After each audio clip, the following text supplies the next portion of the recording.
Oi, meu nome é Thierry e hoje eu vim apresentar o trabalho de eletricidade que eu fiz com o Caleb.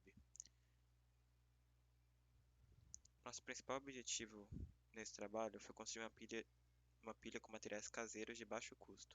Pensando nisso, nós escolhemos a água, o sal, o zinco e o cobre. E depois nosso próximo objetivo vai ser usar essa mesma pilha para conseguir utilizar uma calculadora com ela. Nossa principal motivação ao fazer essa pilha é concluir o trabalho proposto na disciplina de eletricidade e aprender a produzir uma fonte de energia com materiais caseiros. Para a construção da pilha, nós precisamos de alguns materiais, entre eles três arvelas encadas, três moedas de cobre, um pedaço de pano, sal, água, dois pedaços de fio de cobre e algumas ferramentas, entre elas faca, durex e multímetro. Agora, para a gente fazer essa pilha, a gente precisa cortar o pedaço de pano em três pedaços redondos de aproximadamente 2 centímetros de diâmetro. A gente dissolve um pouco o sal na água e depois a gente faz tipo um sanduíche com a moeda embaixo, o pano em cima e a arruela de cobre, a arruela de zinco em cima do pano. A gente faz isso 3 vezes, lembrando que cada uma dessas unidades gera aproximadamente 0,7 volts.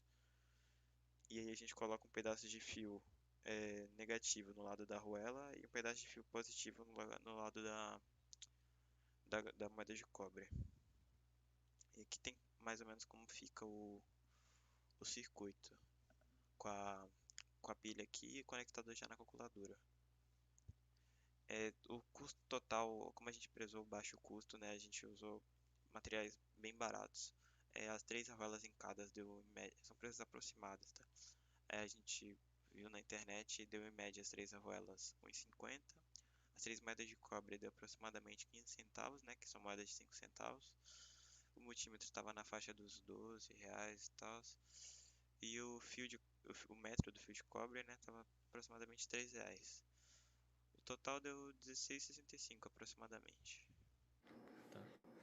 Qual o princípio de funcionamento da pilha? Como o zinco é mais reativo que o cobre, ele tem a tendência de doar elétrons para o cobre.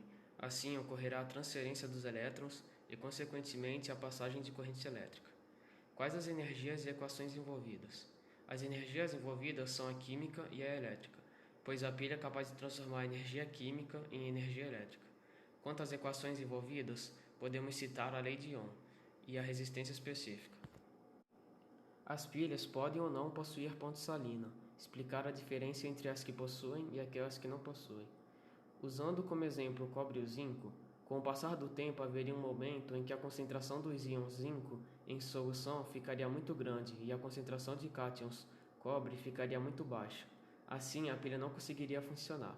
A ponte salina serve para impedir isso. Ela faz com que os ânions migram para o ânodo e os cátions migram para o cátodo.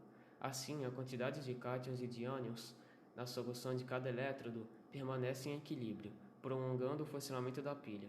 Caso a pilha não possua ponte salina, para ela poder funcionar, podemos usar uma membrana porosa. Assim, os excessos de carga negativa e positiva iriam se cancelar por difusão. O que influencia a DDP gerada pela pilha? Vários fatores, como por exemplo temperatura, reações químicas, concentração dos reagentes. É só alguns exemplos. Qual a diferença da pilha produzida para a comercial? O preço da pilha produzida pode ser muito menor, e também dependendo da quantidade e da qualidade da pilha produzida, ela pode produzir menos ou até mesmo a mesma quantidade de volts do que uma pilha comercial.